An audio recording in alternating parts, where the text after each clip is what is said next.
Hello everyone, welcome you all. स्वागत है आप सभी लोगों का क्वेश्चन करेक्शन सीरीज में। और इस सीरीज का हमारा ये 7th नंबर की वीडियो है। आज जो हम करेक्शन डिस्कस करने वाले हैं वो क्वेश्चन है आपके जीपीएससी एएमबीआई एग्जाम 2021 की। प्रोविजनल की आ चुकी है आप लोगों की, काफ़ी सारे करेक्शन है प्रोविजनल की में। कुछ क्वेश्चन तो कैंसिल होने वाले हैं, कुछ क्वेश्चन में ऑप्शन गलत दे दिया है उन्होंने। तो ये सारी चीज़ें हम 1 बाय 1 करके डिस्कस करेंगे। आप में से जितने लोगों ने, जब मैं ये वीडियो अपलोड कर रहा हूँ आज तक आफ्टरनून तक जिसके भी क्वेश्चंस मेरे पास आ गए थे वो सारे क्वेश्चंस यहाँ पे इंक्लूड किए गए हैं। बट जिन लोगों ने उसके बाद भेजा है उनका इंक्लूड नहीं किया गया है। एक और प्रॉब्लम है कि आप लोग ना थोड़ी सी भी जहमत उठाना नहीं चाहते हो। मैंने कहा था कि जो भी क्वेश्चंस आप भेजना उसका जो सीरियल नंबर होगा वो आप भेजना प्रोविजनल आंसर की के हिसाब से, ताकि मुझे भी थोड़ी सहूलियत रहे कॉपी पेस्ट करने में। बट आप लोग भाई साहब इतने माशाअल्लाह हो ना, कोई ए के हिसाब से भेज रहा है, कोई बी के हिसाब से भेज रहा है। मतलब मैं क्या करूं अब, सर्च करूं कि आंसर ए में ये क्वेश्चन कहाँ पे है, प्रोविजनल में कहाँ पे है।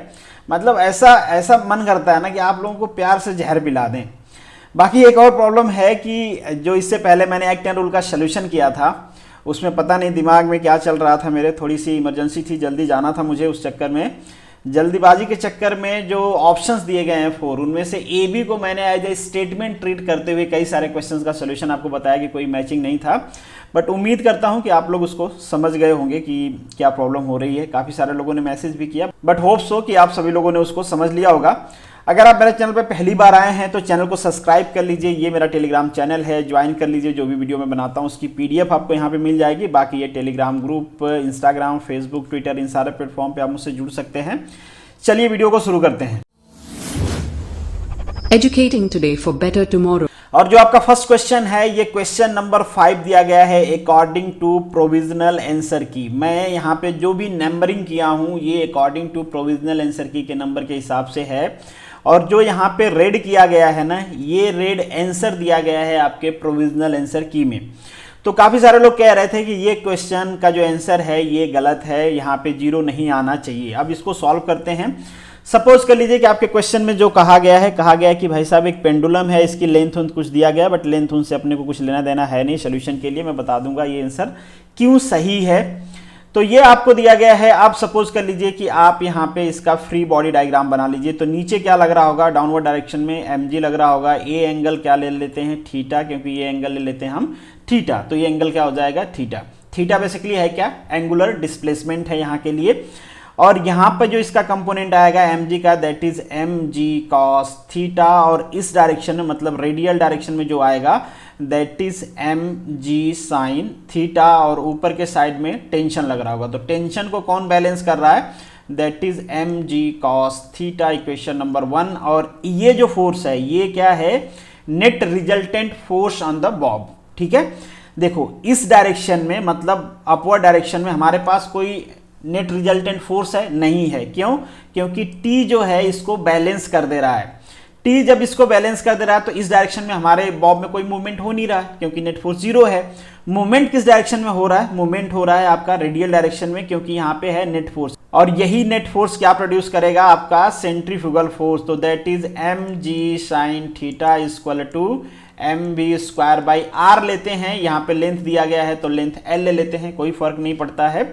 ठीक है, अब इसको ध्यान से देखो आप इस इक्वेशन को। यही नेट फोर्स है आपका। ये नेट फोर्स जैसे जैसे इसकी वैल्यू 0 की तरफ टेंस करती जाएगी, ये नेट फोर्स क्या टेंस करेगा, 0 की तरफ टेंस करेगा। ठीक है, जैसे ही अपने मीन पोजीशन पे पहुंचेगा नेट फोर्स क्या हो जाएगा, 0 हो जाएगा। इसीलिए इस पोजीशन को हम कहते हैं इक्विलिब्रियम पोजीशन। क्या कहते हैं, मीन पोजीशन या फिर इक्विलिब्रियम पोजीशन। अब आपके मन में एक फंडामेंटल क्वेश्चन यहाँ पे आ सकता है कि अगर यहाँ पे कोई नेट फोर्स है नहीं तो ये फिर आगे कैसे मूव कर रहा है। तो एक चीज आपको बेसिक समझनी है कि क्या कहीं पे नेट फोर्स नहीं होगा तो उस पार्टिकल में मोशन नहीं होगा। जी बिल्कुल गलत बात है। जरूरी नहीं है मोशन के लिए नेट फोर्स होना। नेट फोर्स होना किसके लिए जरूरी है, अगर आप मोशन की डायरेक्शन चेंज करना चाहते हैं आपको नेट फोर्स चाहिए। अगर आप मोशन स्टार्ट करना चाहते हैं फ्रॉम रेस्ट, नेट फोर्स चाहिए आपको। अगर आप किसी बॉडी को एसेलरेट करना चाहते हैं, मतलब एसेलरेशन बढ़ाना चाहते हैं, वहां आपको नेट फोर्स चाहिए। अगर कोई बॉडी यूनिफॉर्म वेलोसिटी से, यूनिफॉर्म स्पीड से मूव कर रही है, उसके वहां पे कोई नेट फोर्स नहीं होता है। दैट्स मीन कि यूनिफॉर्म वेलोसिटी है, वहां पे कोई नेट फोर्स नहीं एग्जिस्ट करेगा। एसेलरेशन क्या होता है भाई? Net force, Newton second law लगा लेना, इतना तो आप सभी लोगों को पता ही होगा कि जो नेट फोर्स होता है m इंटू ए के इक्वल होगा। अगर ए नहीं होगा तो नेट फोर्स कहां से होगा? ठीक है, तो यहां पे कोई नेट फोर्स है नहीं, इसलिए ये ऑप्शन आपका सही है। मोशन क्यों इधर होगा? क्योंकि इस टाइम पे ये जो मोशन होगा वो यूनिफॉर्म होगा। आपको बता दिया मैंने, मूव करने के लिए नेट फोर्स नहीं चाहिए होता है, कोई चेंज करने के लिए नेट फोर्स चाहिए होता है। नेक्स्ट जो आपका क्वेश्चन है, wheel of the mass m and radius r is given to you in the accelerated rolling motion without slipping under the study axle torque. ठीक है, study axle torque, the coefficient of kinematic friction, ध्यान देना यहाँ पे kinematic friction दिया गया है, तो आपको टेंशन लेने की जरूरत नहीं है। Mu is given to you, हालांकि यहाँ पे शायद उन्होंने यू लिख दिया था, बट ठीक है, आप समझ जाना यू म्यू क्या होता है, टाइपिंग में थोड़ा सा रह जाता है कभी कभी। The friction force from the ground to the wheel is, friction force आपको फाइंड आउट करना है। तो सपोज कर लीजिए ये हमारी व्हील है, ठीक है, ये हमारी व्हील बन गई और ये आपका एक्सेल है, ये एक्सेल जहां पे टॉर्क लग रहा है। तो ये मान लीजिए व्हील आगे बढ़ रही है, तो इस डायरेक्शन में मान लीजिए फोर्स लग रहा होगा F, ये आपकी रेडियस है R, तो टॉर्क कितना हो जाएगा? टॉर्क जो लग रहा है F इंटू R लग रहा है। ठीक है, कोई प्रॉब्लम है नहीं, स्टडी है मतलब स्टडी टॉर्क लग रहा है, कोई चेंजेज उसमें हो नहीं रहे हैं। अगर हम किसी पर्टिकुलर इक्विलिब्रियम पॉइंट पे, आप कहोगे कि इक्विलिब्रियम पॉइंट क्यों ले, ये तो आगे क्या कर रहा है? एक्सेलरेट कर रहा है। क्या कर रहा है? एक्सेलरेट कर रहा है। अभी मैं बताता हूं। अभी के लिए हम एक इक्विलिब्रियम पॉइंट ले लेते हैं, इक्विलिब्रियम पॉइंट ले लेते हैं, ये आगे के मूव कर रहे हैं, फ्रिक्शन फोर्स किस डायरेक्शन में लगेंगे? इस डायरेक्शन में लगेगा। डाउनवर्ड डायरेक्शन में क्या लग रहा होगा? इसका mg लग रहा होगा। अपवर्ड डायरेक्शन में क्या लग रहा होगा? इसका नॉर्मल लग रहा होगा। वेरी सिंपल, इस डायरेक्शन में f लग रहा है। किसी भी इक्विलिब्रियम डायरेक्शन के लिए अगर इसका हम फ्री बॉडी डायग्राम बनाएं तो यही बनेगा। अब अगर हम इसको इक्वेट कर देते हैं तो यहाँ पे mg is equal to n, this is equation number 1। F friction force is equal to हम लिख सकते हैं F, वेरी सिंपल। अब आप कहोगे कि ये इक्वेट रहेगा, अगर इक्वल रहेगा तो ये आगे मूव कैसे करेगा? ये फोर्स ज्यादा होना चाहिए। तो बिल्कुल यहाँ पे जो आपका फ्रिक्शन फोर्स की वैल्यू हो, मतलब जो काइनेमेटिक फ्रिक्शन फोर्स होगा वो इक्वल नहीं होगा, इससे कम होगा, मतलब लेस देन होगा ना, लेस देन होगा। ठीक है, तो इक्वलिटी साइन हम लगा लेते हैं क्योंकि हमको इसको एनालाइज करना है। अभी के लिए आप मान लो कि ये इक्वल है, बट प्रैक्टिकली ये क्या होगा? कम होगा। अब वैल्यू सब्स्टिट्यूट कर देते हैं हम यहाँ पे। तो फ्रिक्शन फोर्स की वैल्यू क्या होती है? फ्रिक्शन फोर्स की वैल्यू होती है म्यू इंटू नॉर्मल, तो यहाँ पे हम लिख देते हैं mu into normal is equal to, ये क्या है हमारे पास? क्या है? ये फोर्स है। ठीक है, तो म्यू एन की वैल्यू क्या है? एन की वैल्यू यहाँ पे आपको पता है, तो क्या हो जाएगा? Mu m g is equal to f. तो फ्रिक्शन फोर्स कितना लग रहा है? म्यू एम जी लग रहा है। यहाँ से भी आप देख सकते हो, यहाँ से भी देख सकते हो, फ्रिक्शन फोर्स कितना है? Mu m g. अभी ये क्वेश्चन खत्म नहीं हुआ है, आपको वेट करना। अभी आप कहोगे ये वाला ऑप्शन सही है, थोड़ा सा वेट करें। एफ की वैल्यू क्या है? Mu m g is equal to, f की वैल्यू क्या है? Tau by r. ठीक है, एफ की वैल्यू टाउ बाई आर है, तो ये वाला ऑप्शन भी अप्रोप्रिएट है। ठीक है, तो यहां पे आपका दोनों ऑप्शन अप्रोप्रिएट होगा, ए एंड बी। ठीक है, तो आप देख लेना इसका क्या करना है। नेक्स्ट जो क्वेश्चन है, the power source for the brake booster is, brake booster के लिए पावर सोर्स क्या होता है? ऑप्शन आपका दिया गया है C, the pressure difference between the atmospheric pressure and the vacuum pressure in the intake manifold. ठीक है, अब क्या समझना है, यहां पे आपका जो ऑप्शन है that is given according to the vacuum brake booster. ये दो टाइप के, दो बेसिकली यूज करते हैं हम। ये आपका कन्वेंशनल है, मोस्टली व्हीकल में आपका यही मिलेगा। हाइड्रोलिक ब्रेक बूस्टर भी होता है जहां पे हम पंप का यूज करते हैं, स्टीयरिंग पंप का यूज करते हैं।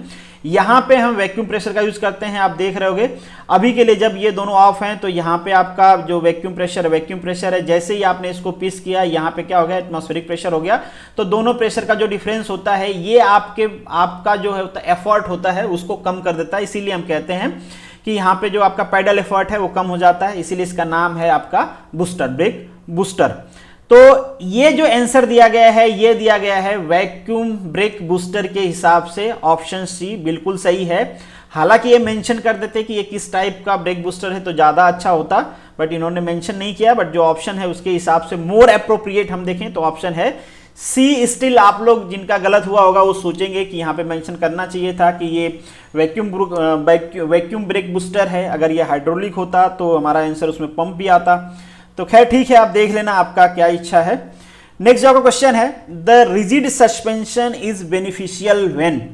रिजिड सस्पेंशन का क्या कैरेक्टरिस्टिक होती है या फिर उसका एडवांटेज क्या होता है, हम क्यों यूज करते हैं। पहली बात है कि सिंपल होता है डिजाइन में। दूसरी बात है कि जहां पे ज्यादा लोड कैरी करना होता है वहां पे हम इसका यूज करते हैं। तो बिल्कुल यहाँ पे जो ऑप्शन दिया गया है आपका ये सही है। जो फर्स्ट ऑप्शन है ये गलत है। मतलब ये जो अनस्ट्रंग मास मतलब होता है ना, वो मास जो आपके सस्पेंशन सिस्टम से सपोर्टेड नहीं है। जैसे आपके सस्पेंशन सिस्टम के नीचे लगे होते हैं, व्हील लगा होता है, टायर, बाकी जो चीजें लगी होती हैं उनको कहते हैं। तो वहां से इनको क्या ही फर्क पड़ने वाला है। फ्लेक्सिबिलिटी डिजाइन में सच कुछ है नहीं यहाँ पे। और जो ग्राउंड कंटेक्ट है आप तो कहोगे कि ये रिड्यूस ही करता है, क्योंकि इसमें प्रॉपर ग्राउंड कंटेक्ट मिलता नहीं है, क्योंकि ये होता है रिजिड थोड़ा। नेक्स्ट जो का क्वेश्चन है, what is the most important alignment angle in terms of the tyre wear. अब यहां पे देखिए दोनों एंगल होता है, एक होता है कैम्बर, दूसरा होता है आपका टो। ये दोनों एंगल रिस्पॉन्सिबल होते हैं बड़े अमाउंट में टायर वियर के लिए।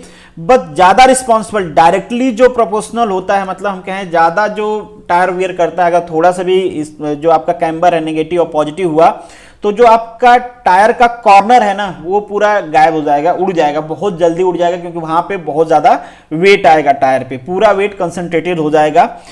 टॉ वाला भी यहाँ पे आंसर क्यों दिया गया है, दिया होना चाहिए था यहाँ पे कैम्बर। बट एक प्रॉब्लम ये भी है कि मैंने बहुत कोशिश की, आप लोगों ने कहा था कि जिस क्वेश्चन को आप चेंज करना उसका सोर्स बताना। मैंने कोशिश किया कि ऑटोमोबाइल बुक में या कोई ऑथेंटिक वेबसाइट हो, चाहे ऑटोमोबाइल का जर्नल हो, क्योंकि ये सारी चीज़ों को तो मानेंगे नहीं। जो ऑनलाइन वेबसाइट है वेबसाइट को कंसीडर नहीं करते हैं जब तक वो जर्नल ना हो, कोई रिसर्च पेपर नहीं हो। विकिपीडिया को कंसीडर कर लेते हैं, किसी बुक्स में ना हो। तो यहाँ पे डायरेक्टली कहीं पे मेंशन नहीं था कि कैम्बर ज़्यादा इफेक्टिव होता है एक टो से टायर वियर में, मतलब ज़्यादा टायर वियर करता है।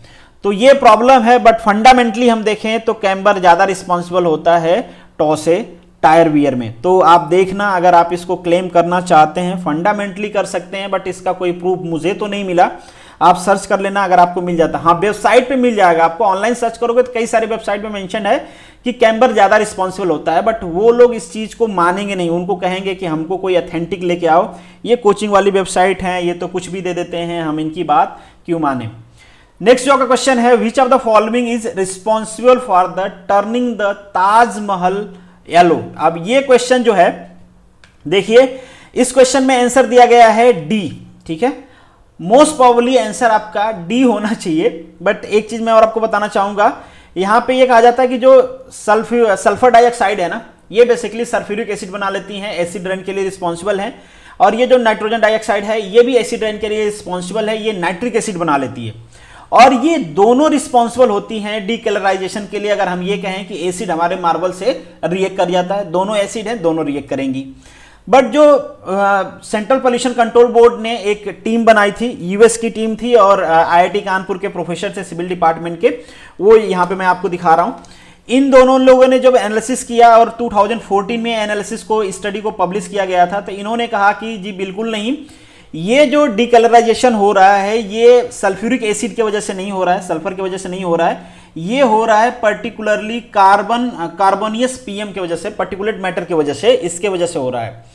अब देखो प्रॉब्लम क्या है, मैक्सिमम जगह पे आप देखोगे तो सल्फर आंसर दिया गया है। ऐसा क्यों दिया गया है कि सबसे पहले एक एक्टिविस्ट थे जिन्होंने केस फाइल किया और उन्होंने कहा कि यहाँ पे एक इंडस्ट्री है रिफाइनरी की मथुरा में, इस इंडस्ट्री से जो सल्फर निकलता है ना, इस सल्फर के, ये सल्फर रिस्पॉन्सिबल है फॉर एसिड रेन, और ये एसिड मार्बल से रिएक्ट करके बना देते हैं, मतलब उसको डीकलराइज कर दे रहे हैं, ठीक है, येलो कर रहे हैं। बट उसके बाद जो रिपोर्ट आई, रिपोर्ट में ये कहा गया कि नहीं, जो सल्फर है वो रिस्पॉन्सिबल है नहीं। बट मैक्सिमम जगह जो ऑनलाइन दुनिया है वहां पे आपको मिलेगा सल्फर, ठीक है। और यहाँ पे जब आप रिपोर्ट देखोगे, आईआईटी कानपुर का रिपोर्ट है, देखो टाइम्स ऑफ इंडिया का, और ये द हिंदू का रिपोर्ट है, यहाँ पे भी मेंशन किया गया है। तो मैक्सिमम जगह जब आप रिपोर्ट देखोगे तो रिपोर्ट में कहा गया कि नहीं, सल्फर रिस्पॉन्सिबल नहीं है, इसके लिए पर्टिकुलेट मैटर, देखो देखिए यहाँ पे भी मेंशन किया गया है कि पर्टिकुलेट मैटर जो है ये रिस्पॉन्सिबल है डीकलराइजेशन के लिए। बट वहां पे वो ऑप्शन ही नहीं है, तो खैर जो ऑप्शन दिया गया है वो सल्फर दिया गया है। और यहाँ पे दो चीजें हो सकती हैं। एक चीज तो ये कि जो ये एक्टिविस्ट होते हैं ना, मैं किसी पे क्वेश्चन मार्क नहीं लगा रहा हूँ, बट जनरली ऐसा देखा गया है, जो एक्टिविस्ट होते हैं वो टारगेट करते हैं कि किसी बड़ी कंपनी के खिलाफ खड़े हो जाओ, और फिर जब बड़ी कंपनी के खिलाफ खड़े हो गए तो जानते ही हो रकम भी मोटी मिलेगी। या एक चीज ये भी हो सकता है कि बड़ी कंपनी है उसके खिलाफ कोई खड़ा हो तो वो क्या करेंगे, रिपोर्ट ही चेंज करवा देंगे। कुछ भी हो सकता है, क्योंकि यहाँ पे कॉन्फ्लिक्ट है कि किसके वजह से हो रहा है। खैर जो भी रिपोर्ट है मैंने आपको बता दिया है। जो नेक्स्ट क्वेश्चन नंबर 60 है आपका, the bearing characteristic number in hydrodynamic bearing depend upon, किस पे डिपेंड करता है, इन सब में क्यों यूज करते हैं हम इसका, बेसिकली इनके कहने का सेंस ये है। तो यहां पे जो ऑप्शन दिया गया है आपके प्रोविजनल आंसर की में, ये आंसर आपका सही है। क्यों सही है मैं आपको बताता हूं। अगर आप ये ग्राफ देखो, ये ग्राफ आप लोगों ने पढ़ाई होगा, ये है आपका बियरिंग कैरेक्टरिस्टिक नंबर, और यहां पे आपको दिख रहा होगा फ्रिक्शन, ठीक है, coefficient of friction. Coefficient of friction calculate करने का मतलब क्या है कि वहां पे फ्रिक्शन लॉसेस कितने होंगे, फ्रिक्शन फोर्स पता चल जाएगा, फिर वहां से आपको फ्रिक्शन लॉसेस पता चल जाएगा। अब पॉइंट ए टू बी जो होता है इसे हम कहते हैं बाउंड्री लेयर लुब्रिकेशन, मतलब बहुत कम लुब्रिकेशन होता है यहाँ पे। जो यहाँ पे पॉइंट बी टू सी है, पॉइंट बी टू सी को हम कहते हैं हाइड्रोडायनेमिक लुब्रिकेशन, और सी टू डी वाला जो पॉइंट है ना, इसे हम कहते हैं डिजाइन जोन। तो बेसिकली इस डिजाइन जोन में हम इसको डिजाइन करते हैं। हमारा यहाँ पे काम क्या है, हम ये चाहते हैं कि हमको कितना लुब्रिकेशन देना है, लुब्रिकेशन को और फ्रिक्शन को। लुब्रिकेशन की वजह से जो फ्रिक्शन है, इन दोनों को हम ऑप्टिमाइज करने की कोशिश करते हैं हम यहाँ पे। तो ये ऑप्टिमाइजेशन होता है। अगर आप इसको ऑप्टिमाइज कर रहे हो, जैसे जैसे देखो आप यहाँ पे बढ़ाते जाओगे, जैसे हाइड्रोडायनेमिक लुब्रिकेशन बढ़ता जाएगा, आपका जो फ्रिक्शन लॉसेस हैं वो बढ़ते जाएंगे। तो आपको ये ध्यान देना है कि किस सेंस में हम कहाँ पे डिजाइन करें कि जो हमारा हाइड्रोडायनेमिक लुब्रिकेशन के थ्रू लॉसेस हो रहे हैं वो कम हो जाएं और आपकी डिजाइन भी सेफ रहे, मतलब लुब्रिकेशन का काम भी चल जाए। तो इन शॉर्ट हम यहाँ पे लॉसेस मिनिमाइज करने की बात कर रहे हैं, और लॉसेस डायरेक्टली किससे कनेक्टेड होता है, आपके कॉस्ट से। लॉसेस बढ़ेगा आपका, मतलब वो सिस्टम आपका कॉस्ट इफेक्टिव नहीं रहेगा। लॉसेस कम कर पाओगे तो सिस्टम आपका रहेगा कॉस्ट इफेक्टिव, इसलिए ऑप्शन आपका बी ज्यादा अप्रोप्रिएट है। नेक्स्ट जो आपका क्वेश्चन है, two block which are at the different state, इस पे भी बहुत सारा डिबेट हुआ आप लोगों में। इसको थोड़ा सा समझने की कोशिश करते हैं। अब मुझे नहीं पता कहां पे क्या आंसर दिया गया है, बट आप इसको एक बार समझने की कोशिश करिए कि ये बेसिकली है क्या। तो यहां पे दिया गया है कि two block which are at the different state. Different thermodynamic state का मतलब ये होता है कि उनका प्रेशर अलग हो सकता है, उनका टेम्परेचर अलग हो सकता है। किसी भी स्टेट को, किसी थर्मोडायनेमिक स्टेट को आप कैसे डिफाइन करते हो, इसी तरीके से डिफाइन करते हो आप। Are brought into the contact with each other and allowed to reach the final state of the thermal equilibrium. The final temperature attend in specified by, किसके थ्रू स्पेसिफाई किया जाएगा। तो काफी सारे लोग, काफी सारे जगह पे ये मेंशन है कि जीरोथ लॉ ऑफ थर्मोडायनेमिक। देखिए zeroth law of thermodynamic energy equilibrium की बात नहीं करता है। जीरोथ लॉ ऑफ थर्मोडायनेमिक कहता है कि अगर कोई बॉडी 1 ये थर्मल इक्विलिब्रियम है, हमारे बॉडी 2 के ऑलरेडी थर्मल इक्विलिब्रियम में है, और यही बॉडी सेपरेटली थर्मल इक्विलिब्रियम में बॉडी 3 के, तो बॉडी 2 और 3 भी थर्मल इक्विलिब्रियम में होंगी। बट यहां पे बात हो रही है एनर्जी ट्रांसफर की। क्या पूछा गया है आपसे यहां पे विथ थर्मल इक्विलिब्रियम, तो फाइनल टेम्परेचर यहां पे आपसे पूछा गया है कि फाइनल टेम्परेचर अटेंड बाई। तो दूसरी हमारी बॉडी कितना फाइनल टेम्परेचर अटेंड करेगी, ये डिपेंड करता है कि हमारी ये वाली बॉडी इसको कितना हीट ट्रांसफर करेगी। इसी बात पे तो डिपेंड करेगा भाई, कितना हीट ट्रांसफर करेगी उतना टेम्परेचर बढ़ेगा। तो ये जो हीट ट्रांसफर वाला फंडा है ना, हीट ट्रांसफर वाला फंडा या फिर एनर्जी इक्विलिब्रियम वाला फंडा, एनर्जी कंजर्वेशन वाला फंडा, ये आपका बताता है फर्स्ट लॉ ऑफ थर्मोडायनेमिक। अब आप कहोगे सेकेंड लॉ ऑफ थर्मोडायनेमिक क्यों नहीं? सेकेंड लॉ ऑफ थर्मोडायनेमिक ये बताता है कि डायरेक्शन क्या होगी, मतलब आपका हीट किस डायरेक्शन से किस डायरेक्शन में फ्लो करेगी, ये बताता है। ठीक है, अमाउंट ऑफ हीट कितना गई, उसके वजह से टेम्परेचर में चेंज कितना हुआ, ये बताता है फर्स्ट लॉ ऑफ थर्मोडायनेमिक। इसलिए यहां पे अप्रोप्रिएट ऑप्शन जो है आपका बी है, मतलब जो प्रोविजनल आंसर की मेंशन है वो सही है। नेक्स्ट जो का क्वेश्चन है, during the constant pressure expansion of gas, ये एक न्यूमेरिकल है ना, मुझे नहीं लगता है कि इसमें किसी को डाउट रहा होगा, मतलब डाउट इन द सेंस कि किसी को ये लग रहा होगा कि दूसरा आंसर आएगा। हो सकता है ये क्वेश्चन आपको सॉल्व करने में प्रॉब्लम हो रही हो, इसलिए आप लोगों ने मुझे भेजा है ये। तो चलिए मैं इसको सॉल्व करके दिखा देता हूं। क्वेश्चन में आपसे कहा गया है, क्वेश्चन एक बार आप रीड कर लेना। Heat is converted into work while the temperature rise 20 degree, the specific heat gas at the constant pressure as proportional to work. थोड़ा सा घुमा घुमा के दे दिया इन्होंने, खैर कोई बात नहीं। हम एज्यूम कर लेते हैं कि यहाँ पे जो कांस्टेंट प्रेशर एक्सपेंशन हो रहा है वहां पे जो हीट ट्रांसफर हो रही है that is amount of Q. तो ये कह रहे हैं कि क्यू का 33% वर्क में चला गया, तो हम यही तो कह सकते हैं ना कि W बाई क्यू कितना है, ये 33%। वेरी सिंपल, तो हम इसको ये लिख लेते हैं, परसेंटेज को हटा देते हैं। तो ये हो गया आपका इक्वेशन नंबर 1। ठीक है, अब जो है आपका ये कौन सा प्रोसेस है, कांस्टेंट प्रेशर प्रोसेस। तो कांस्टेंट प्रेशर प्रोसेस में क्यू हीट ट्रांसफर इन कांस्टेंट प्रेशर प्रोसेस हम कैसे दिखाते हैं, CP डेल्टा T से। तो ये CP डेल्टा T यहां पे सब्स्टिट्यूट कर देते हैं, तो W by CP delta T is equal to 0.333। यहां पे आपसे पूछा गया ये CP क्या है, यही CP आपसे पूछा गया है, specific heat gas at constant pressure, और यही तो है स्पेसिफिक हीट है एट कांस्टेंट प्रेशर, ये आपसे पूछा गया है। तो W by CP is equal to क्या हो जाएगा, ये आप इधर ले आओ तो क्या हो जाएगा 0.333 मल्टीप्लाई 20, ये दिया गया आपको 20 केल्विन। ठीक है, क्योंकि केल्विन में है, आपको टेम्परेचर यूनिट चेंज करने की जरूरत नहीं है। ठीक है, अब इन दोनों को आप मल्टीप्लाई कर लेना, क्या आ जाएगा W by CP is equal to कितना आ जाएगा आपका, दैट इज 6.66 आ जाएगा। बट आपसे क्या पूछा है, यहां पे ध्यान दो, the specific heat at constant pressure as proportional to work, मतलब इसका उल्टा पूछा है। ठीक है, वर्क के प्रोपोर्शनल में कितना है, तो हम कह देते हैं CP by W equal to 1 divided by 6.66, और जब CP बाई W आप फाइंड आउट करोगे तो ये आपको आ जाएगा 0.15015, और ये किसके बराबर हो जाएगा, आपके 15% के आसपास हो जाएगा। तो option D is correct. Next जो का क्वेश्चन है, एन एलोस्ट्रोपिक मटेरियल हैज, ये देखो, ये तो ऑप्शन जो इन्होंने दिया है वो तो टोटली गलत है, मतलब कॉमन सेंस से भी अगर हम कहें तो कोई ऐसा मटेरियल नहीं है जिसका टेम्परेचर प्रेशर आप बढ़ाते हो तो उसके स्ट्रक्चर में चेंज नहीं हो। दुनिया में ऐसा कोई मटेरियल है ही नहीं कि जिसका टेम्परेचर आप इनफाइनाइट कर दो, वो भाई साहब कहेंगे नहीं नहीं मैं तो हिलूंगा ही नहीं अपने जगह से, मेरा मॉलिक्यूल एक दूसरे को पकड़े रहेंगे, तो ऐसा पॉसिबल नहीं है। तो ये तो एकदम कॉमन सेंस से भी आप इसको गलत कर सकते हो। तो जो एलोस्ट्रोपिक होता है, ये मैं आपको लिंक दे रहा हूं, ये विकिपीडिया का है, इसलिए आप उनके साथ लिंक कर दोगे तो वो मान जाएंगे। ये विकिपीडिया का है, इसलिए मैंने दे दिया आप लोगों को। तो यहां पे ऑप्शन होगा आपका different crystal structure eight the different temperature. जो एलोस्ट्रोपिक होते हैं ये डिफरेंट स्ट्रक्चर रखते हैं एक एलिमेंट में, और जब टेम्परेचर प्रेशर चेंज करोगे या कुछ भी कोई भी जो फिजिकल प्रॉपर्टी आप चेंज करते हो तो ये चेंज हो जाते हैं, जैसे कि प्रेशर, लाइट, टेम्परेचर, जो चीजें बाकी को इफेक्ट करती हैं वही चीजें इनको भी इफेक्ट करती हैं। ये कुछ स्पेशल नहीं है, एलियन नहीं है कि इनको चेंज नहीं कर पाएगा कोई। तो यहां पे जो आपका ऑप्शन होगा दैट इज ए।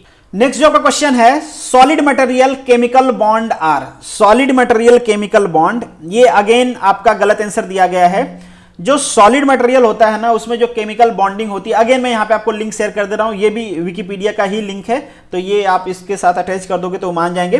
तो यहाँ पे होता है कोवैलेंट बॉन्डिंग होती है, और आयनिक बॉन्डिंग होती है, मेटालिक बॉन्डिंग होती है, और ये आपका मॉलिक्यूलर बॉन्डिंग होती है।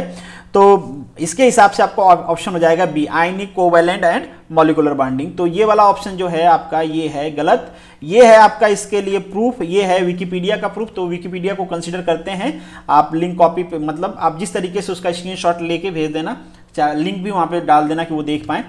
नेक्स्ट जो है आपका, कंसीडर द फॉलोइंग स्टेटमेंट, क्या दिया गया है, a characteristic of the structure of metallic atom is that, इसका भी आंसर गलत दिया गया है, मैं बताता हूं क्या है।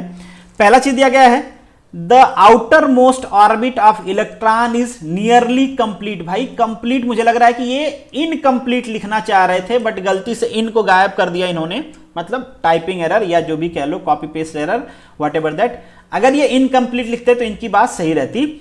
Their outermost orbit of electron is nearly complete and they attract electron from outer atom, मतलब ये अलग ही कॉन्ट्राडिक्टरी स्टेटमेंट बना दिया इन्होंने। ठीक है, जो सेकेंड है आपका, their atom are smaller and more compact than those of the non-metallic। ठीक है, तो ये कह रहे हैं इनका एटम स्मॉलर होते हैं भैया, मेटालिक के बिल्कुल स्मॉलर नहीं होते हैं। लेफ्ट साइड में आते हैं ना मेटालिक, और राइट साइड में, पीरियोडिक टेबल की हम बात कर रहे हैं, पीरियोडिक टेबल देखो तो लेफ्ट साइड में मेटालिक आते हैं, राइट साइड में आपके नॉन मेटालिक आते हैं।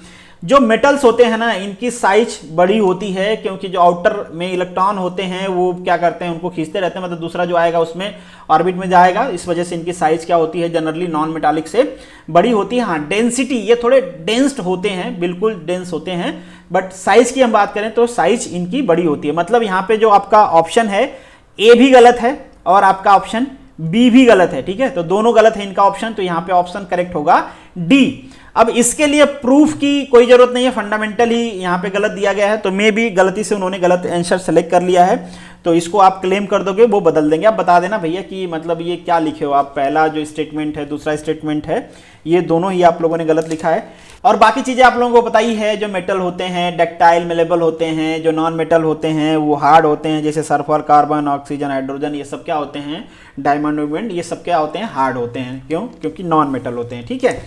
तो बाकी चीज तो आपको पता है। नेक्स्ट जो क्वेश्चन है आपका, what is the process by which two are more chemical different monomers are polarised to form a cross link, ठीक है। क्रॉस लिंक देखो मतलब कितना है, क्या क्या दिमाग में चल रहा है। यहां पे लिखा हुआ है क्रॉस लिंक और यहां पे कह रहे हैं लीनियर पोलराइजेशन। लीनियर पोलराइजेशन मतलब लीनियर लाइन बनाते भैया, क्रॉस लिंक मतलब कि एक दूसरे से क्रॉस में ज्वाइंट होते रहते हैं, इस तरीके से ब्रांचेज बना लेते हैं, ठीक है। लीनियर मतलब इस तरीके से ज्वाइंट होते हैं, ठीक है। तो यहां पे वर्ड ही लिखा है क्रॉस और यहां पे आंसर दिया है लीनियर, तो ये ऐसे ही गलत है। तो यहां का ऑप्शन गलत है। आप इसके लिए भी कोई सा भी कहीं से भी आप सर्च कर लोगे तो आपको कहीं पे भी मिल जाएगा। बेसिकली इसका जो ऑप्शन दिया गया है वो कहीं पे भी आपको मिल जाएगा।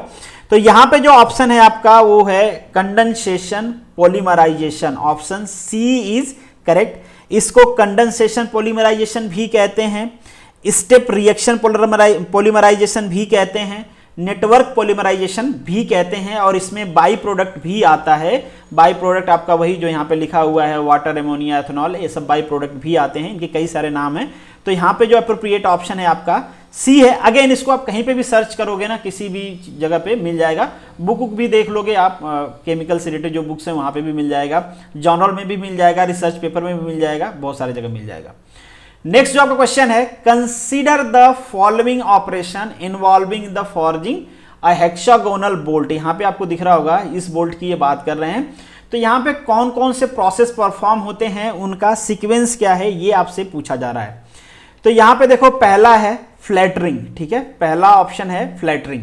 तो देखो पहला ये आप देख रहे हो ना, ये आप देख रहे हो ना बोल्ट, ठीक है। ये बोल्ट कैसे बनाया जाता है, आपके पास होता है ऐसा एक बार, सिंपल बार, और सबसे पहला ऑप्शन हम परफॉर्म करते हैं उसे कहते हैं अपसेटिंग। मतलब हम क्या करते हैं, ये वाला जो स्ट्रक्चर है ना, ये वाला स्ट्रक्चर अपसेटिंग वाला, मतलब इंक्रीज द थिकनेस, ठीक है, ये बढ़ा लेते हैं हम, ये वाला बना लेते हैं, ठीक है। ये कटिंग नहीं करते हैं, बस ये वाला ऐसे गोल बना लेते हैं, ये गोल बना के एक आपका ये हो गया, ठीक है। मतलब कैसे बनाऊं यार, ऐसे बना देता हूं, ठीक है। तो ये वाला हम कर लेते हैं, ये वाला बना लेते हैं ऐसा गोल सा, तो इसे हम कहते हैं अपसेटिंग। सबसे पहला होना चाहिए 2, बट यहां पे दिया है फ्लैटरिंग। फ्लैटरिंग क्यों दिया है आई डोंट नो एग्जैक्टली, बट यहां पे जो ऑप्शन दिया है अगर हम कहें अप्रोप्रिएशन के हिसाब से तो इनका सही ऑप्शन है ये। क्यों सही है, क्योंकि यहाँ पे जो रॉड होता है ना, सम टाइम मान लो उस सेंस में वो कह रहा हूँ कि रॉड जो हो उसकी थिकनेस प्रॉपर नहीं हो, तो वहाँ पे फ्लैटरन आप करते हो एकदम स्टार्टिंग से। बट मैं यहाँ से बात कर रहा हूँ कि अगर वो फ्लैटन करके आया है, कोई थिकनेस में अप एंड डाउन्स नहीं है, तो उसके बाद ये ऑपरेशन होता है।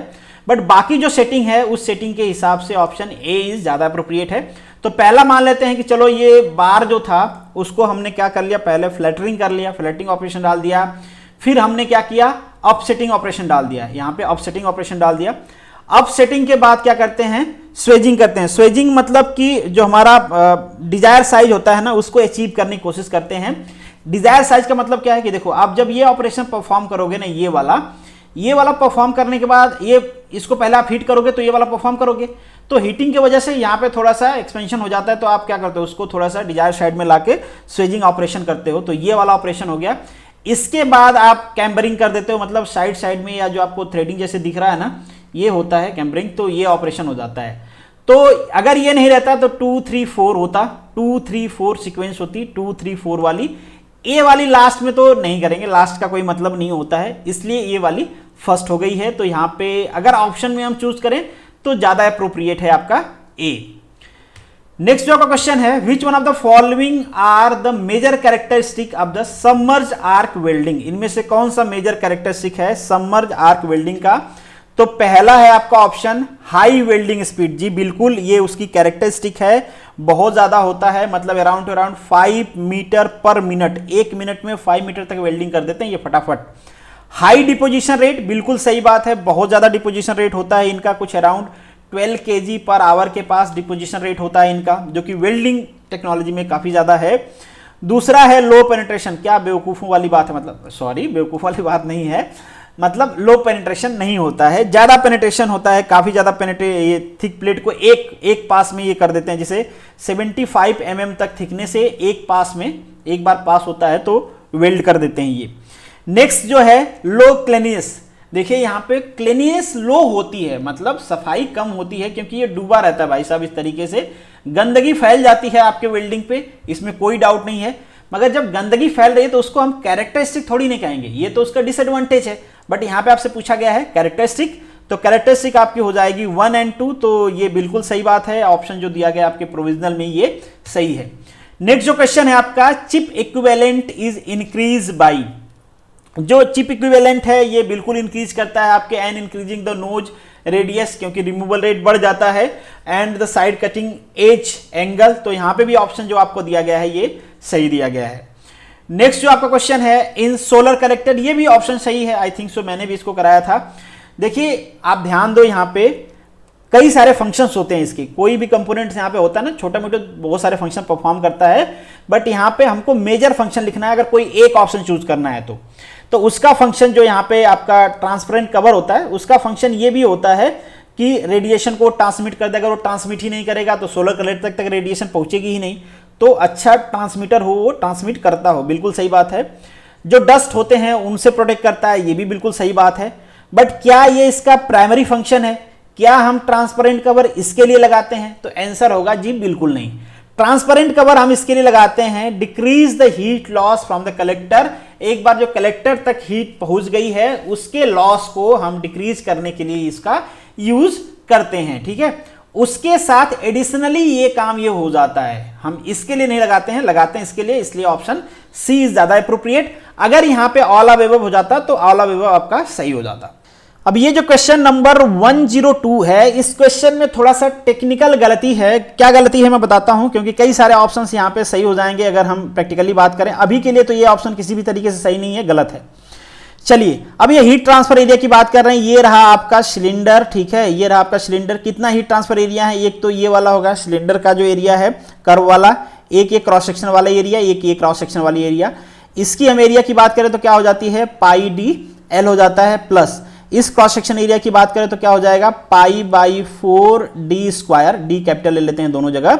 और ये भी है कि एडिशनली, तो इसमें 2 का मल्टीप्लाई कर दो या फिर प्लस, फिर से एक बार फॉर्मूला लिख दो, तो 2 का मल्टीप्लाई कर दिया मैंने 2 का, pi D 2L2 plus pi by 4 multiply 2 into 4 into 2, ये कैंसिल आउट हो जाएगा, तो ये हो जाएगा 2 2 4 पाई प्लस ये वाली जो एरिया हो जाएगी आपकी 2 पाई, तो टोटल आंसर आना चाहिए आपका 6 पाई। तो यहां पे ऑप्शन होना चाहिए 6 पाई। बट अभी आपका ये क्वेश्चन खत्म नहीं हुआ है। ये भाई साहब जो ऑप्शन दिए हैं ना, इस क्वेश्चन में थोड़ा सा ऐड होना चाहिए कि negligible heat transfer from the head and base cross section area. जब ये क्वेश्चन कंप्लीट हो जाता है, इस तरीके से यहां पे मेंशन होता कि आप जो हेड है और जो बेस है उससे जो हीट ट्रांसफर रेट है उसको निग्लेजिबल ले लो, उस टाइम पे हीट ट्रांसफर रेट हम यहां से कैलकुलेट करते हैं। तो यहां के हिसाब से अगर ये ऐसा दिया रहता कि हेड से और बेस से हम निग्लेजिबल है, तो ऑप्शन आपका होता 4। अब कुछ लोग कह रहे थे कि ऑप्शन होगा 5। ऑप्शन 5 कैसे होगा ये भी मैं आपको बता देता हूं। ऑप्शन 5 होता है एक्चुअली प्रैक्टिकल लाइफ में। प्रैक्टिकल लाइफ में आपका इंजन कुछ इस तरीके से दिखता है। ये हो गया आपका हेड वाला पोर्शन, ये हो गया आपका सिलिंड्रिकल कर्व पोर्शन, और ये हो गया आपका बेस। तो देखो बेस में जहां पे भी हीट ट्रांसफर होता है वहां पे हम लगाते हैं फिन्स। फिन्स कहां पे लगी हुई है, हेड पे लगी हुई है, और ये सिलिंड्रिकल वाला जो पोर्शन है इस पे लगा हुआ है। डाउनवर्ड जो होता है, नीचे कनेक्टेड होता है, ये कभी एयर से एक्सपोज्ड होता नहीं, तो यहां से हीट ट्रांसफर होने के चांसेस है नहीं, और फिन्स लगाने का स्पेस भी नहीं है। तो यहां के हिसाब से मतलब हीट ट्रांसफर एरिया क्या होगा, ये भाई साहब मतलब पाई बाई 4 डी स्क्वायर प्लस ये पूरा जो कर्व सिलिंड्रिकल सरफेस है ये कितना हो जाएगा पाई डी एल। मैं कभी कैपिटल डी लिखा हूं कभी स्मॉल डी, बट वो बोर की वैल्यू है, समझ जाना आप। तो इसके हिसाब से आंसर आएगा 5, ठीक है।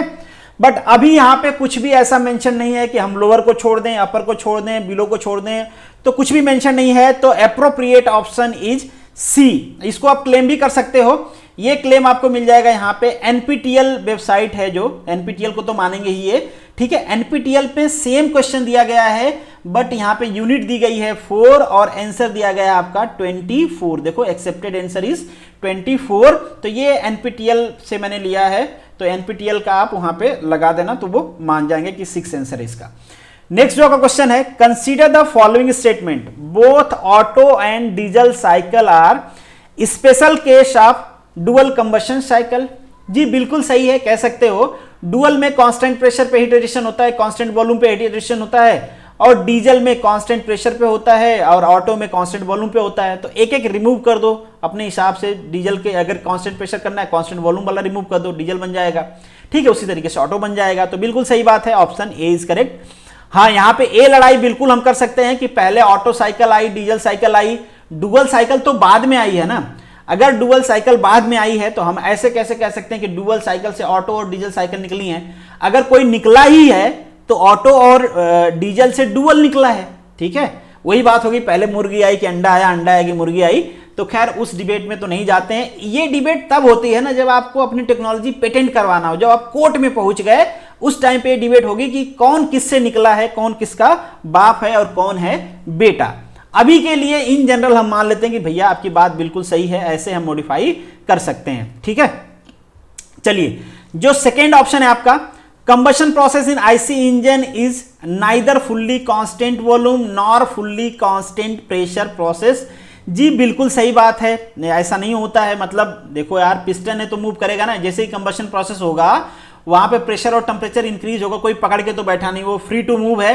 तो ऐसा तो नहीं कि वॉल्यूम कांस्टेंट रहेगा जब तक कंबशन होता रहेगा, या फिर प्रेशर बढ़ेगा नहीं, कंबशन होता रहे, भाई टेम्परेचर बढ़ जा बढ़ जा बढ़ जा, बट प्रेशर नहीं बढ़ेगा, कहेगा मैं तो नहीं बढ़ूंगा। ऐसा तो नहीं होगा, दोनों बढ़ेंगे।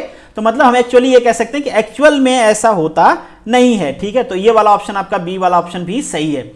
जो आपका थर्ड है कि combustion process in ideal cycle is replaced by the heat engine from the internal source is closed cycle. ये जो इंटरनल इंजन आपके होते हैं, इंटरनल सोर्स, इसको आप बिल्कुल रिप्लेस कर सकते हो, बट ये क्लोज साइकिल पे वर्क नहीं करते, ये ओपन साइकिल पे वर्क करते हैं।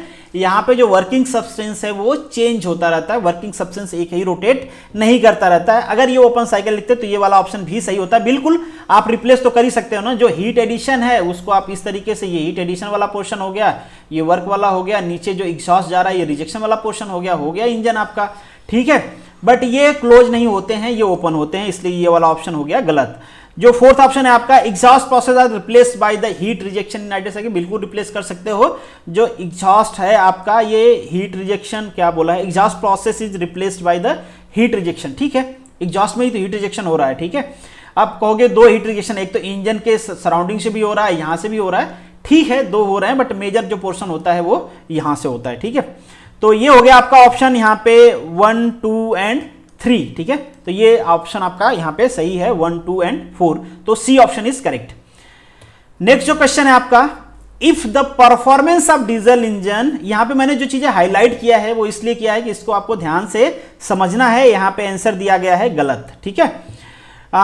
If the performance of the diesel engine of different size, cylinder dimension and power rating are to be compared, which of the following parameter can be used for the comparison।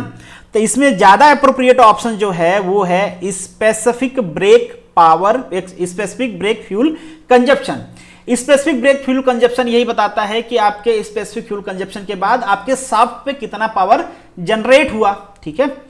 अब यहां पे दो confusion है। अगर यहां पे performance और power rating mention नहीं होता और किसी इंजन को अगर हम कंपेयर करते, अगर इंजन के साइज को, उसके सिलेंडर के स्पेस को हम कंपेयर करना चाहते, तो बिल्कुल उसको हम वैल्यूमेट्रिक एफिशिएंसी के साथ कंपेयर कर पाते कि चलो सेम साइज का है, जिसकी वैल्यूमेट्रिक एफिशिएंसी ज्यादा है वो इंजन अच्छा होगा, क्योंकि जितना सॉफ्ट वॉल्यूम है उतना फ्यूल अंदर आना चाहिए। अगर उतना नहीं आ रहा है मतलब उस इंजन की वैल्यूमेट्रिक एफिशिएंसी कम है। उतना कम आएगा, कंबशन के टाइम पे उतना कम हीट जनरेट होगी, इंडिकेटेड पावर कम हो जाएगा, ब्रेक पावर कम हो जाएगा, सारा पावर कम हो जाएगा। तो अगर हम साइज की बात करें, साइज को हम बिल्कुल कंपेयर कर सकते हैं वॉल्यूमेट्रिक एफिशिएंसी से, बट अगर हम पावर रेटिंग और परफॉर्मेंस को कंपेयर करना चाहें तो उसके लिए हमको चाहिए स्पेसिफिक फ्यूल कंजम्पशन। तो यहां पे ऑप्शन आपका होना चाहिए सी, फंडामेंटल बेस्ड क्वेश्चन है, किसी भी बुक में दिया गया रहेगा, ठीक है, आपको किसी भी वेबसाइट पे भी मिल जाएगा आपको ऑथेंटिक, बट ये फंडामेंटल बेस्ड, आप डायरेक्टली आप चाहोगे कि यही क्वेश्चन लिखा मिल जाए, यही चीजें मिल जाए तो नहीं मिलेगा।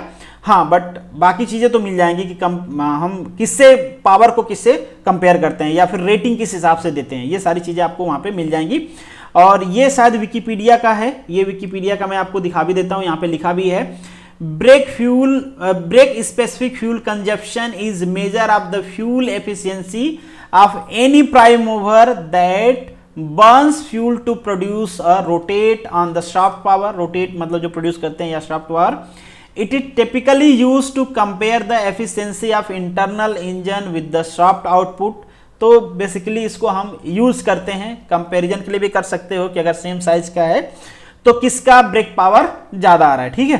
तो यहाँ पे ज्यादा अप्रोप्रिएट ऑप्शन है आपका सी, जैसे कि मैंने आपको बताया वॉल्यूमेट्रिक का कहाँ पे यूज होता है, तो अब पता नहीं किस सेंस में उन्होंने वॉल्यूमेट्रिक लिखा है, आप इसको क्लेम करने देना, ये वाला स्टेटमेंट आप वहां पे टैग कर सकते हो। जैसे मैंने आपको कहा डायरेक्टली आपको नहीं मिलेगा, बट फंडामेंटल है तो आप समझ को देख लेना। जो आपका क्वेश्चन नंबर 109 है, विच of the following factor would increase the probability of knocking in IC engine दिया गया है, यहां पे ध्यान देना, आईसी इंजन में आपका स्पार्क इग्निशन भी आएगा प्लस सीआई इंजन भी आएगा, तो दोनों के सेंस में हम यहाँ पे चीजें डिस्कस करेंगे। हालांकि जो ऑप्शन है यहाँ पे सीआई के हिसाब से दिया हुआ है उन्होंने, लॉन्ग इग्निशन डिले, अगर इग्निशन डिले ज्यादा हो जाता है, इग्निशन डिले ज्यादा होने से फ्यूल कलेक्शन बढ़ जाएगा और सडनली फ्यूल आपका क्या होगा, बर्न स्टार्ट होगा, बर्निंग की वजह से, सडन बर्निंग की वजह से high pressure temperature flame generate होगी जिसकी वजह से नॉकिंग बढ़ जाएगी। तो बिल्कुल ऑप्शन ए आपका करेक्ट है। लो सेल्फ इग्निशन टेम्परेचर, देखिए सेल्फ इग्निशन टेम्परेचर जितना अच्छा होता है वोलेटिलिटी उतनी ज्यादा होती है, मतलब उस फ्यूल को, ये दोनों एक दूसरे से रिलेटेड है। हाई वोलेटाइल फ्यूल रहेगा मतलब सेल्फ इग्निशन टेम्परेचर लो रहेगा, जितना सेल्फ इग्निशन टेम्परेचर लो रहेगा इसका सीटेन नंबर उतना ही अच्छा होगा, जितना सीटेन नंबर अच्छा रहेगा आपकी नॉकिंग प्रोबेबिलिटी उतना ही कम होगी, ठीक है। तो ये इंक्रीज नहीं करता है, ठीक है, ये डिक्रीज करता है। नेक्स्ट जो आपका क्वेश्चन है, low volatility of fuel, low volatility, हमको ज्यादा वोलेटाइल चाहिए। आपके मन में एक सवाल आ जाएगा कि पेट्रोल में तो ठीक है हम हाई वोलेटाइल फ्यूल यूज करते हैं क्योंकि पेट्रोल हाई वोलेटाइल है, बट डीजल में हम लो वोलेटाइल यूज करते हैं। डीजल लो वोलेटाइल होता है, हम यूज नहीं करते हैं, हम कोशिश करते हैं कि उसकी वोलेटिलिटी ज्यादा हो, एटलीस्ट इस रेंज में हो कि यहाँ पे मिक्सअप मतलब हमारी जो मिक्सिंग है वो प्रॉपर हो जाए। वोलेटिलिटी जितना कम होगी मिक्सिंग उतना ही खराब होगी फ्यूल की, हमारे ऑटोमाइजेशन उसका नहीं हो पाएगा, बहुत तकलीफ होगा। डीजल को ऑटोमाइज करना आसान नहीं होता, इसीलिए ऑटोमाइजेशन अच्छा नहीं होगा, बर्निंग प्रॉपर नहीं होगी, और ये सारे फिनोमिना क्या होंगे, आपके नॉकिंग फिनोमिना को इंक्रीज कर देते हैं। तो यहाँ पे ऑप्शन आपका बिल्कुल 1 और 3 इज करेक्ट, ऑप्शन सी जो आपकी प्रोविजनल आंसर की में दिया गया है वो सही है। नेक्स्ट जो आपका क्वेश्चन है, विच of the following factor increase the tendency of knocking in CI engine. यहां पे आपसे सीआई इंजन स्पेशली बोला गया है, तो यहां पे हम सीआई इंजन के हिसाब से डिस्कस करेंगे। चलिए, आपको ध्यान देना है, जो सीआई इंजन होता है ना, इसमें नॉकिंग का केवल एक ही रीजन होता है, वो होता है ignition delay. Ignition delay ID, जितना ज्यादा इग्निशन डिले उतना ज्यादा फ्यूल कलेक्शन, उतना सडन बर्निंग, मतलब एबनॉर्मल बर्निंग उसको हम कहते हैं टेक्निकल नॉलेज में, एबनॉर्मल बर्निंग होगी, उतना ही ज्यादा नॉकिंग होगी, क्योंकि high temperature pressure flame generate होगी जो हीट करेगी आपके सिलेंडर वॉल को।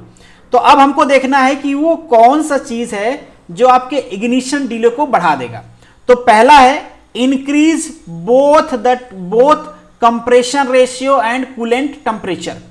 देखिए, कंप्रेशन रेशियो अगर आप बढ़ाते हो, टेम्परेचर और प्रेशर आपका बढ़ता है, टेम्परेचर प्रेशर के साथ साथ जो आपकी एयर कंप्रेस कर रहा है उसकी डेंसिटी भी बढ़ जाती है। ज्यादा डेंस फ्यूल है, जैसे ही यहां पे आप फ्यूल इसमें इंजेक्ट करोगे प्रॉपर कांटेक्ट होगा, तेजी से बर्निंग होगी। ऊपर से आपने कंप्रेशर रेशियो बढ़ा दिया है, टेम्परेचर प्रेशर ज्यादा रहेगा, टेम्परेचर प्रेशर ज्यादा होने की वजह से बर्निंग आपकी और प्रॉपर हो जाएगी। तो यहां पे हम कहेंगे कि बर्निंग फास्ट होगी, इग्निशन डिले नहीं होगा। इग्निशन डिले मतलब बर्निंग स्टार्ट ही नहीं हो रही है, आप फ्यूल डालते जा रहे हो और बर्निंग हो ही नहीं रही है, फ्यूल कलेक्ट होता जा रहा है। बट यहाँ पे टेम्परेचर ज़्यादा है कंप्रेशन रेशियो बढ़ाने की वजह से, कंप्रेशन बढ़ाने की वजह से जो फ्यूल की डेंसिटी है वो भी बढ़ गई है। तो यहाँ पे हम ये कह सकते हैं कि कंप्रेशन रेशियो बढ़ा दोगे ना आप, तो जो टेंडेंसी है आपकी वो घट जाएगी। कौन सी टेंडेंसी घट जाएगी? Knocking tendency. कूलेंट टेम्परेचर बढ़ा दोगे तो नॉकिंग टेंडेंसी घटेगी कि बढ़ेगी? घट जाएगी। कूलेंट टेम्परेचर बढ़ाने की वजह से जो आपका सिलेंडर वॉल है उसका टेम्परेचर क्या हो जाएगा? बढ़ जाएगा। अगर वो टेम्परेचर घट जाता और जो सेल्फ इग्निशन टेम्परेचर होता है हमारे फ्यूल का, डीजल का, वो अचीव नहीं कर पाता तो क्या होता है? इग्निशन डिले बढ़ जाएगा। अगर टेम्परेचर कहीं पे घटाते हो वो डायरेक्टली इग्निशन डिले को इंक्रीज कर देता है, जिसकी वजह से फ्यूल कनेक्शन होता है। तो ये दोनों जो प्रॉपर्टी हैं ये दोनों बढ़ाओगे तो नॉकिंग टेंडेंसी डिक्रीज होगी, और यहां पे इंक्रीज पूछा गया है तो ये ऑप्शन गलत है। नेक्स्ट है increase both speed and injection advance. अब स्पीड बढ़ाने से क्या होगा? जिससे देखो स्पीड अगर आप बढ़ा देते हो, स्पीड बढ़ाने से जो हीट लॉस होता है ना, हीट लॉस, स्पीड बढ़ाने से जो कंबशन हीट लॉस होता है वो डिक्रीज हो जाता है। तो कंबशन हीट लॉस डिक्रीज होने से अगेन हमारा जो टेम्परेचर होता है इनसाइड द सिलेंडर वो मेंटेन रहता है। टेम्परेचर हाई होने की वजह से हमारा जो फ्यूल है उसको वेट नहीं करना पड़ता है, इग्निशन डिले मिनिमाइज हो जाता है, जिसके वजह से फ्यूल की जो बर्निंग है वो प्रॉपर हो जाती है। तो अगेन स्पीड को जो आप इंक्रीज कर देते हो, टेम्परेचर ज्यादा होगा, इग्निशन डिले कम होगा, तो नॉकिंग टेंडेंसी कम होगी ना कि बढ़ेगी।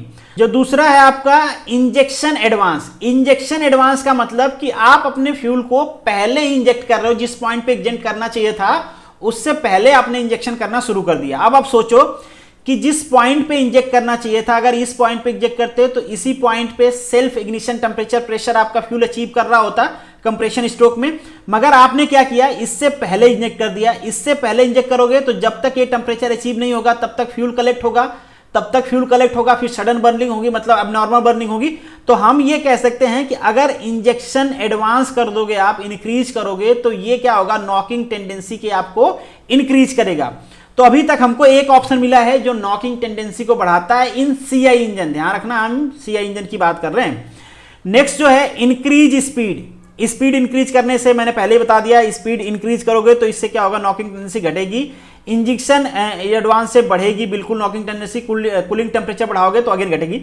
तो यहां पे आप देख लो, मतलब कोई ऑप्शन एग्जैक्ट नहीं हो रहा है। तो मेरे हिसाब से ये जो क्वेश्चन है आपका होना चाहिए कैंसल। ठीक है, फंडामेंटल है, आप कहीं पे किसी भी बुक में पढ़ोगे तो जो सीआई इंजन की नॉकिंग है उसको कौन कौन सी चीजें इफेक्ट करती हैं आपको मिल जाएगा इजीली। तो वहां से आप उसको उनको भेज सकते हो, वो इसको कर देंगे कैंसिल, क्योंकि कोई अप्रोप्रिएट ऑप्शन है नहीं यहाँ पे। नेक्स्ट जो क्वेश्चन है आपका, एक इंजन के एग्जॉस्ट में बेसिकली आपको N2 मिलता है, O2 मिलता है और H2O मिलता है। तो आपको बताना है कि इसमें से कौन सा ऑप्शन सही है। तो इन्होंने गलत आंसर दिया है। ध्यान दो, यहां पे अगर आपके एग्जॉस्ट में O2 आ रहा है, इसका मतलब वहां पे एक्सेस अमाउंट में ऑक्सीजन है। ठीक है, इसका मतलब क्या है कि आपने सप्लाई किया होगा लीन मिक्सचर। क्या सप्लाई किया होगा? Lean mixture. पूरा फ्यूल रिएक्ट होने के बाद भी ऑक्सीजन वहां पे बचा हुआ है, तभी वो एग्जॉस्ट में आया है। स्टेचोमेट्री करेंगे तो ये ऑक्सीजन का अमाउंट एग्जॉस्ट में नहीं आना चाहिए, जीरो होना चाहिए। और अगर आप रिच मिक्सचर कर दोगे तो CO2 के जगह पे CO बनने लगेगा, NOx के जगह पे NO बनने लगेगा, इस टाइप की एक्टिविटी होंगी। ठीक है, तो अभी के लिए यहाँ पे जो अप्रोप्रिएट ऑप्शन है वो है डी। ये भी फंडामेंटल क्वेश्चन है, उनको समझ में आना चाहिए था, गलती से ऑप्शन गलत दे दिया उन्होंने। नेक्स्ट जो आपका क्वेश्चन है, oxide of the nitrogen in the engine exhaust can be reduce by which of the following method. इनमें से किससे आप रिड्यूस कर सकते हो? तो पहला है डिक्रीज इन कंप्रेशन रेशियो। अगर आप कंप्रेशन रेशियो घटाते हो तो NOx रिड्यूस होगा या फिर नहीं होगा। देखो, कंप्रेशन रेशियो घटाओगे तो NOx रिड्यूस होता है। क्यों? क्योंकि टेम्परेचर रिड्यूस होता है और NOx बनने के लिए हाई टेम्परेचर चाहिए होता है, जैसे कि डीजल इंजन में है, तो वहां पे वो बनता है। नेक्स्ट है एग्जॉस्ट गैस रिसर्कुलेटर। बिल्कुल इसका हम यूज करते हैं NOx को रिड्यूस करने के लिए। तो ये ऑप्शन भी आपका सही है, कहीं पे भी मिल जाएगा ये किसी भी बुक में। नेक्स्ट ऑप्शन है आपका यूज 5% लीन मिक्सचर। देखो 5%, 10%, 1%, 2%, कितना परसेंट भी अगर आप लीन मिक्सचर यूज करते हो, लीन मिक्सचर की वजह से टेम्परेचर डिक्रीज होगा। टेम्परेचर डिक्रीज होने की वजह से आपका NOx फॉर्मेशन डिक्रीज होगा। तो यहां पे ये भी ऑप्शन होना चाहिए, मतलब ये भी ऑप्शन हमारा सही है। नेक्स्ट जो ऑप्शन है आपका use of oxidation catalyst. Oxidation करवाओगे भैया तो अगेन जो आपका NOx है वो बढ़ जाएगा। तो ये तो ऑप्शन नहीं है, मतलब हमारा ऑप्शन 1 सही है, 2 सही है और 3 सही है, बट ऐसा कोई ऑप्शन आपको यहाँ पे दिख नहीं रहा है।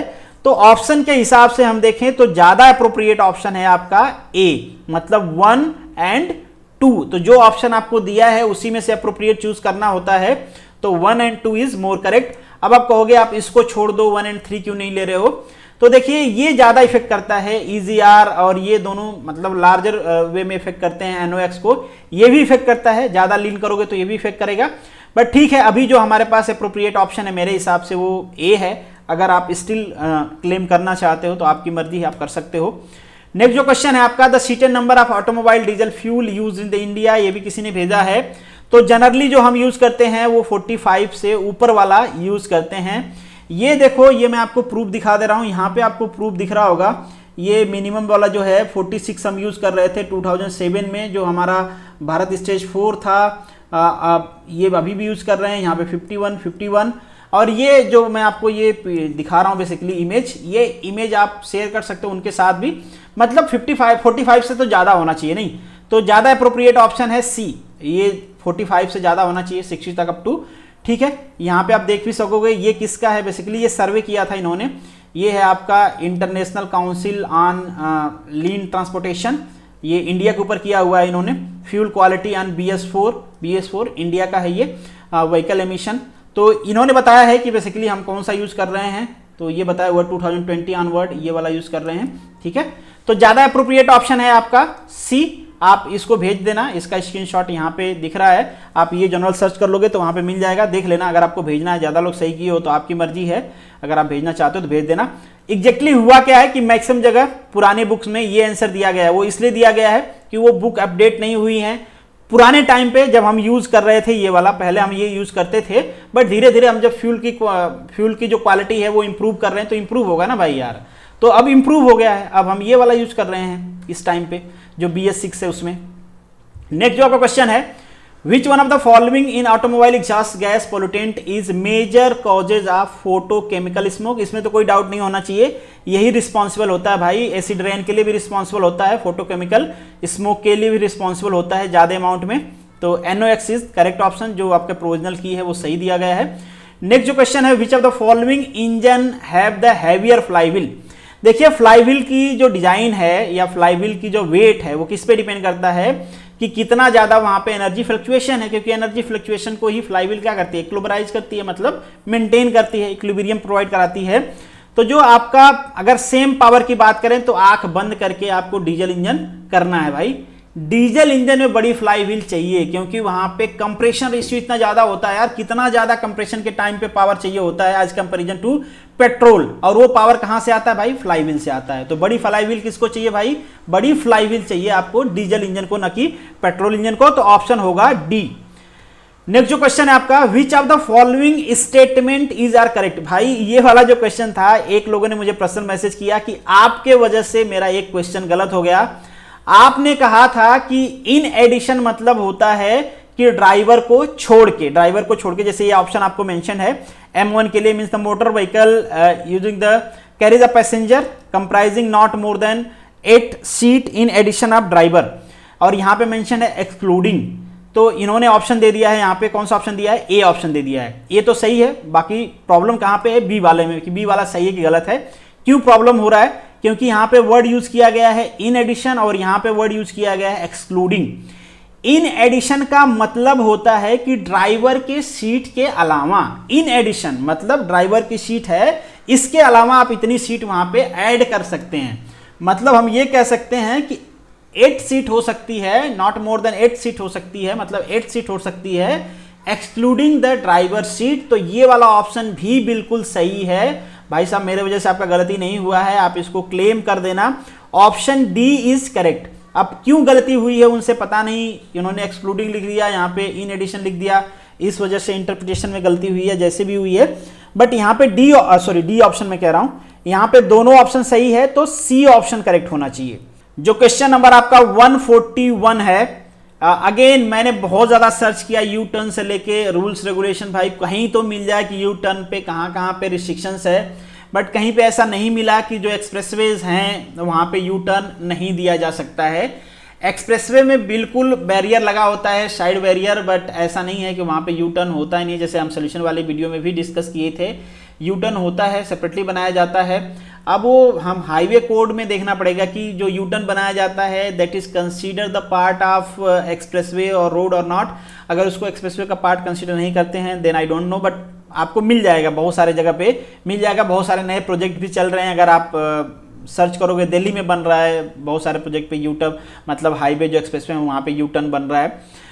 नेक्स्ट जो है large vehicle always take U turn from the left side only. यहाँ पे जो वर्ड है ओनली वाला ये थोड़ा सा गड़बड़ हो गया है।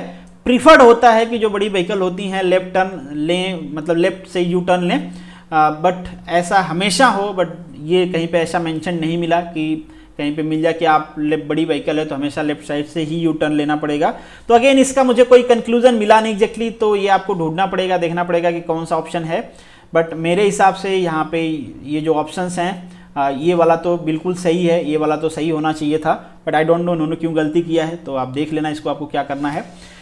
नेक्स्ट जो का क्वेश्चन है 143, according to the supreme court committee on road safety guideline of universal action number is 108।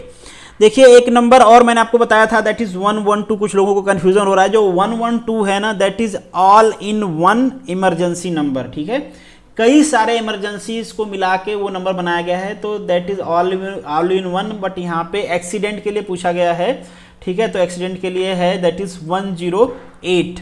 Next जो क्वेश्चन है आपका, which of the following statement regarding the active kinematic control is correct, इनमें से कौन सा करेक्ट है? तो ये तो बिल्कुल करेक्ट है। और यहाँ पे कल एक्सप्लेनेशन में जैसे मैंने आपको कहा जल्दीबाजी में थोड़ा सा उल्टा पुल्टा हो गया था, यहाँ पे ये दोनों स्टेटमेंट गलत हैं। क्यों गलत हैं ये दोनों स्टेटमेंट? वो इसलिए गलत हैं क्योंकि यहाँ पे एक वर्ड गलत दिया गया है कि ये जो फ्रंट में अगर लो स्पीड है, 60 से कम स्पीड है, तो ये सेम डायरेक्शन में नहीं होते, ये एक दूसरे के अपोजिट डायरेक्शन में होते हैं, जिसके वजह से टर्निंग रेडियस को हम क्या कर पाएं, कम कर पाएं, ठीक है। और अगर स्पीड ज़्यादा होती है तो हमारे जो डायनेमिक स्टेबिलिटी है उसको बढ़ाने के लिए जो डायरेक्शन होता है दोनों का सेम हो जाता है। तो यहाँ पे अपोजिट लिखा है, यहाँ पे डायरेक्शन होना चाहिए सेम और यहाँ पे होना चाहिए अपोजिट, तो ये स्टेटमेंट गलत दिया गया है, तो ये दोनों स्टेटमेंट गलत है, इसलिए ऑप्शन 1 इज करेक्ट। यहाँ पे मैंने आपको दे दिया है कि क्या होता है बेसिकली आपका एक्टिव काइनेमेटिक कंट्रोल क्या होता है, क्या क्या करता है, और यहाँ पे वो चीज़ें जो मैंने आपको बताया कि किस तरीके से मान लो गली में आप जा रहे हो और आपको छोटा कर्व लेना है, तो उस केस में क्या करेगा, दोनों व्हील को अपोजिट कर देगा और उस टाइम पे आपकी जो टर्निंग रेडियस होगी वो कम हो जाएगी। नेक्स्ट जो आपका क्वेश्चन है, generally the period of learning licence, ये इसलिए लोगों ने भेजा, मुझे लगता है कि मैंने कह दिया था यहाँ पे लर्निंग लाइसेंस मेंशन्ड है, तो देखो आप इसको क्लेम करना चाहते हो कि नहीं। मुझे लगता है कि जितने लोगों ने किया होगा 100% लोगों ने इसको किया होगा सही, ठीक है, तो आप सही ही किए हो, तो कैंसिल करवाना है तो आप कह सकते हो कि ये लर्निंग लाइसेंस नहीं होना चाहिए, लाइसेंस होना चाहिए। बाकी आपकी मर्जी है, देख लो आपका बेनिफिट्स किसमें, उसके हिसाब से आप कर लेना। नेक्स्ट जो क्वेश्चन है आपका मीडियम एंड हैवी, ये क्वेश्चन को कहा जा रहा है कि आउट ऑफ सिलेबस है, बिल्कुल आप सही कह रहे हो, ये आउट ऑफ सिलेबस है। अब देख लो आपको क्लेम करना है नहीं करना है, आउट ऑफ सिलेबस का क्लेम कर सकते हो कि ये वाला जो क्वेश्चन आपने दिया है ये आउट ऑफ सिलेबस है, ठीक है, तो आउट ऑफ सिलेबस के हिसाब से मुझे लगता है कि आप लोगों ने मुझे इसको भेजा है। नेक्स्ट जो क्वेश्चन है, the driving LMB motor car without driving licence is liable. अब यहाँ पे दो फाइन है, गुजरात में है ये 3000 और सेंटर का है ये 5000। अब यहाँ पे कुछ लोगों ने किया है 3000, कुछ लोगों ने किया है 5000। इसको आप बिल्कुल क्लेम कर सकते हो क्योंकि यहाँ पे मेंशन नहीं है कि आपको गुजरात के हिसाब से बताना है या फिर सेंटर के हिसाब से बताना है। अब आप में से कुछ लोग आर्ग्यूमेंट देंगे कि गुजरात में है तो गुजरात के हिसाब से बताएंगे, जी बिल्कुल आप गुजरात के हिसाब से बताते अगर सेंटर वाली फाइन आपको नहीं पढ़ना होता तब। अगर आपका सेंटर वाली जो फाइन है आपके सिलेबस में नहीं होता तो आप गुजरात वाली बताते बाय डिफॉल्ट, बट वो भी आपके सिलेबस में है तो वो भी पूछ सकते हैं आपसे, गुजरात वाला भी पूछ सकते हैं, मतलब यहाँ पे मेंशन नहीं है, तो ये क्वेश्चन हो जाएगा, आई थिंक सो कैंसिल हो जाएगा अगर आप इसको क्लेम करोगे तो। नेक्स्ट जो आपका क्वेश्चन है, ये क्वेश्चन तो गलत आंसर उन्होंने दिया हुआ है, ये आप देख सकते हो, इसका कोई आपको गजट नहीं मिलेगा, गजट उन्होंने कोई पब्लिश नहीं किया, सर्कुलर मैंने ढूंढा मिला नहीं, मैं बहुत ज़्यादा देर तक सर्कुलर नहीं ढूंढा, डायरेक्टली मैं ग्रीन टेक्स्ट डाल के सर्च किया, नहीं मिला सर्कुलर कोई।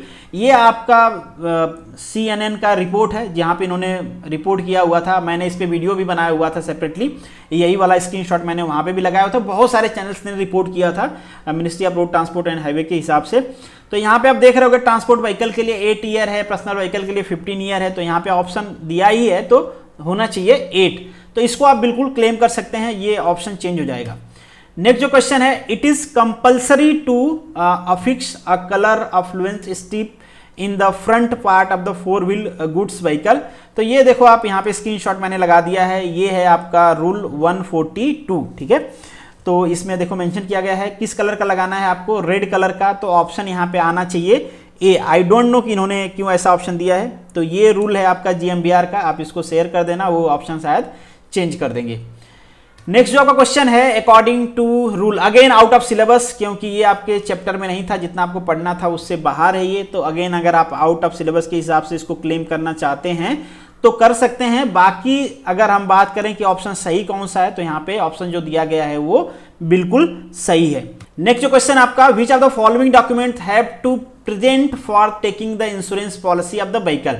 देखिए कल सोल्यूशन में मैं आपको बताया था कि ये वाला होगा, हालांकि इंश्योरेंस पॉलिसी भी आपको प्रोड्यूस करना, ऐसा कहीं पे मेंशन नहीं है जरूरी है, बट जरूरी क्या है, आपको पोल्यूशन सर्टिफिकेट प्रोड्यूस करना होगा अगर आपको चाहिए इंश्योरेंस तो, और फिटनेस सर्टिफिकेट देना होगा, ये दोनों कंपलसरी किए गए हैं। पोल्यूशन सर्टिफिकेट का हम बात करें, फिटनेस तो है नहीं ऑप्शन में। पोल्यूशन का देखो ये सुप्रीम कोर्ट का ऑर्डर है, और इस पे मैंने एक सेपरेट वीडियो भी बनाया था, उस प्लेलिस्ट में आपको वीडियो मिल जाएगी, यही वाला स्क्रीनशॉट है। इसको आप उनको बता दो कि भैया ये सुप्रीम कोर्ट का ऑर्डर है, ये डेट है कि कब का ये ऑर्डर आया था, सर्कुलर है बेसिकली ये किसका सर्कुलर है, इनका IRDAI का, कि भैया अगर आप किसी भी कंपनी को कहा गया जो इंश्योरेंस कंपनी है कि अगर आप इंश्योरेंस करते हो तो पहले PUC मांग लेना उनसे, व्हीकल के पास PUC होगा तभी इंश्योरेंस करना है, अदरवाइज नहीं करना है।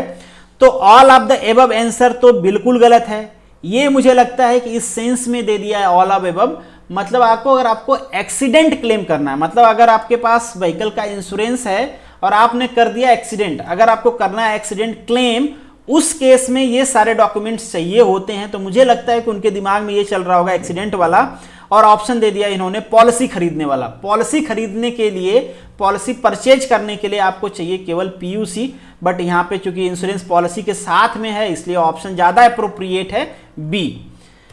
नेक्स्ट जो का क्वेश्चन है, टोटल रीजनल ट्रांसपोर्ट ऑफिस, ये है, मैंने कल भी बताया था आपको सोल्यूशन में है 36। ये कहां से वेरीफाई करना है मैंने उस दिन भी बताया था, आप वेरीफाई कर सकते हो, जो आपके वाहन वाली वेबसाइट होती है, आप जाइए वहां पे अपना मोबाइल नंबर डालिए, पासवर्ड आएगा डाल दीजिए, फिर वहां पे गुजरात स्टेट सेलेक्ट करके जो भी आगे का प्रोसेस है, आपको लर्निंग लाइसेंस बनवाना है, इस तरीके से सेलेक्ट करना। फिर आपको वहां पे जितने भी सेंटर हैं जो लर्निंग लाइसेंस बनाते हैं गुजरात में, वो सारे सेंटर्स वहां पे दिखाएंगे, आप उनको काउंट करोगे तो वो होते हैं 36। अब मैं वाहन वाला क्यों कह रहा हूं, वो इसलिए कह रहा हूं क्योंकि जो भी नए सेंटर बनते हैं ना, स्टेट गवर्नमेंट को वहां पे अपडेट करना ही पड़ता है।